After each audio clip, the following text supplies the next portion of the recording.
ప్రియులారా, ఈరోజు దేవుని వాగ్దానమును ధ్యానించడానికి మిమ్మల్ని అందరినీ ప్రేమతో ఆహ్వానిస్తున్నాను. ఈరోజు దేవుడు మనకిచ్చేటటువంటి వాగ్దానము భయపడకుడి.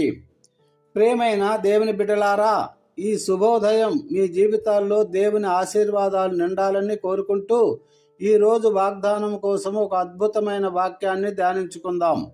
జీవితంలో భయాలు, ఆందోళనలు, భవిష్యత్తు గురించి దిగులు పడటం సహజం. కానీ మన దేవుడు మనల్ని చూసి ఏమంటున్నాడో తెలుసా? యెషయా 41:10 వాక్యం చదవండి.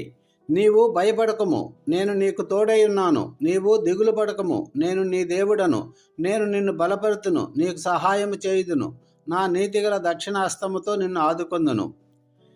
ప్రియులారా, ఎంత అద్భుతమైన వాగ్దానం కదా! ఈ వాక్యము మనకు 3 ముఖ్యమైన విషయాలను బోధిస్తుంది. 1, భయపడకము, నేను నీకు తోడై ఉన్నాను.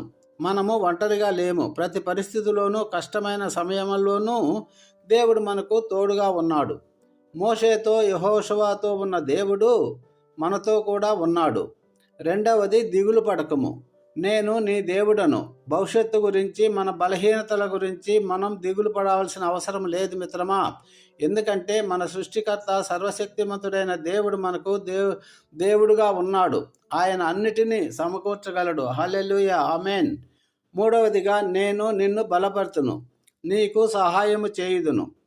నా నీతిగల దక్షిణాస్తముతో నిన్ను ఆదుకొందును. దేవుడు మనల్ని కేవలము చూస్తూ ఊరిగా ఉండేవాడు కాడు. మనకు సహాయము చేస్తాడు, మనల్ని బలపరుస్తాడు. చివరికి తన శక్తివంతమైన చేతితో మనల్ని ఆదుకుంటాడు.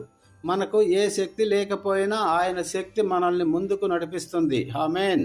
ఒక చిన్న పాట.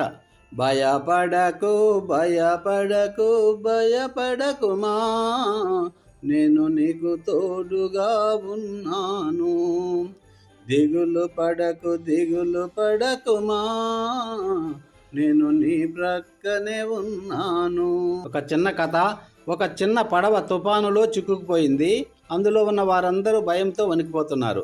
పడవ నాయకుడు మాత్రమే ప్రశాంతంగా ఉంటూ ఉన్నాడు. మీరు ఎందుకు ప్రశాంతంగా ఉన్నారు అని అడగగా, అతను, నా దేవుడు నాతో ఉన్నాడు, ఆయన అనుమతి లేకుండా ఈ తుఫాను నన్ను ముట్టలేదు అన్నాడు. అప్పుడు వారు కూడా ధైర్యం తెచ్చుకున్నారు మిత్రమా. అలాగే మన జీవితంలో కూడా ఎలాంటి తుఫానులు వచ్చినా దేవుడు నాతో ఉన్నాడు అని నమ్మినప్పుడు మనకు ధైర్యం వస్తుంది. ఆయన మనల్ని సురక్షిత తీరాలకు చేరుస్తాడు. ప్రేమగల తండ్రి, ఈరోజు వాగ్దానమును బట్టి నీకు స్తోత్రాలు. మా జీవితంలో ఉన్న ప్రతి భయాన్ని, దిగులును నీ పాదముల చెంత పెడుతున్నాం. నీవు మాతో ఉన్నావని, మమ్మల్ని బలపరుస్తావని నమ్ముతున్నాం.